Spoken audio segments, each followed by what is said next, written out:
Carlos's podium was an absolutely brilliant way to seal 5th place in the Constructors Championship. It was a real proud moment for me and this team when we reflect on where we were 12 months ago, not just for that big leap in where we've performed in the championship, but also taking our worst race, or one of our worst races from 2024, and making it into a strength.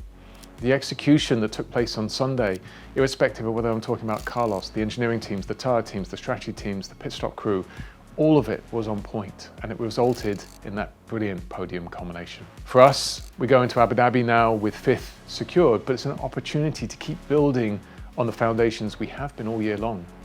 I think more so than that, it's important to point out the car we had in Qatar is no different to the car we had in Zandvoort in terms of aerodynamic package. We've just been working on how to get the most out of ourselves, out of the team, out of the drivers. And that's what makes me proud and happy for our future. It's that there's plenty more potential to come.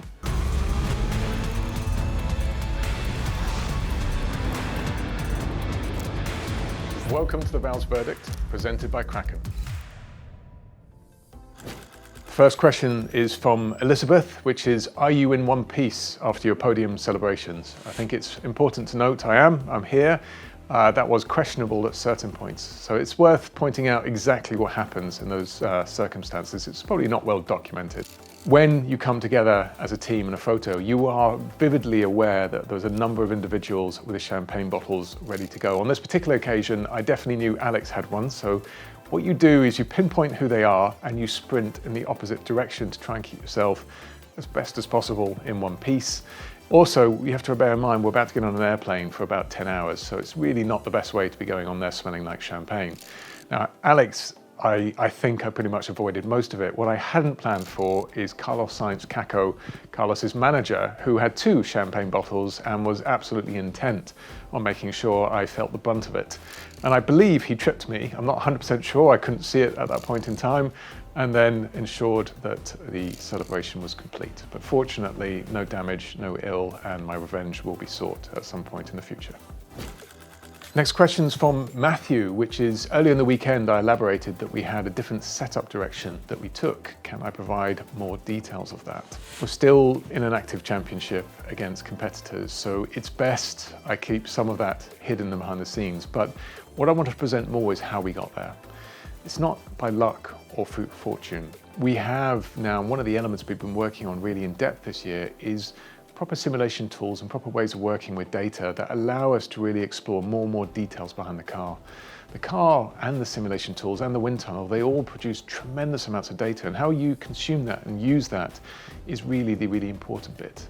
And so for this event, even for example on the sprint race weekend, we'll have one of our drivers back here in the driver in loop simulator working throughout the night, and we'll have what we call offline sims working through as well, just really perfecting that direction of travel we're in.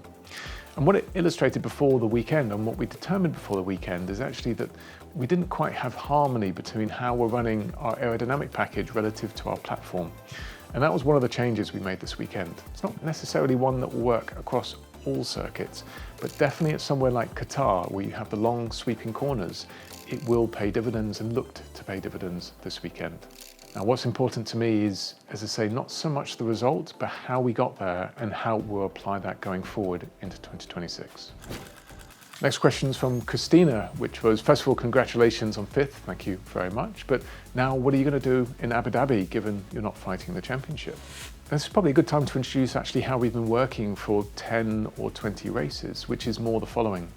There's no specific focus on how we operate that weekend, but there is a focus on how we want to be operating in 12 and 24 months' time. So everything from how starts are performed, how communication takes place between the engineering teams, the pit wall, the strategists, the factory, the tyre teams, etc., how we work with the driver, how we communicate with the driver, what systems, tools, processes we go through. Those are the elements that stay with you, not for one race or 10 races or one season, but multiple seasons all the way through. And that's what we've been actively working on. Everything is in preparation for our future. But along the way, you pick up some nice elements like podiums and a 5th place in the Constructors Championship. So the really straightforward answer, perhaps not the interesting one, is Abu Dhabi is no different to that. It's really working on these fundamentals to make sure they become stronger and stronger weekend on weekend. They're a muscle, you have to train them and work them. The second though is just really understanding what we can do more to effectively create a better environment for Alex. Alex absolutely has the pace. He's the reason why we're 5th in the Constructors Championship. But for us, we now need to make sure we get everything on point and have 2 cars fighting at the sharp end. Next question is from Anna, which is, now that you're 5th in the Constructors Championship, how does that impact on wind tunnel time and prize money? So let's start with the wind tunnel time first. That gets reviewed every few months within the World Championship, within the Active World Championship. And given that's the position we've had for quite a while now, we've already had quite a significant reduction in wind tunnel time. And that will just apply all the way through until next year, where there'll be a point where it's reviewed and changed subject to where we're sitting in that championship. But we've already been working under those rules for quite a time and re-optimized under those rules for quite a time, so that restriction in wind tunnel time. The number 2 is prize money, and there's no secret, it's fairly well known that for every position in the Constructors Championship, you earn a substantial amount more, millions more in that position. So it earns us quite a bit more, but in reality, it's just a step on our journey towards where we need to be in the future. We will spend what we have to spend to effectively be competitive. I have the fortune of being backed by Dalton that are here for us to win championships. So it very much helps us in that journey. It's a small step towards it, but it will all help. And the final question is from Alyssa, which is, now that we're running to the end of 2025 and everything changes for 2026, how much can you carry over? How much learning, knowledge, etc.? Alyssa, you're spot on. The cars are completely different next year. It's new chassis regulations, new power unit regulations. There's not even really a bolt that carries over from this year.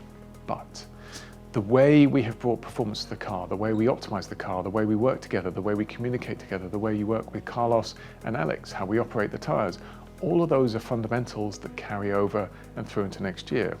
And I answered it in the previous question, but a lot of what we've been doing this year is work on those fundamentals because they pay dividends in the long term. So all of that carries through.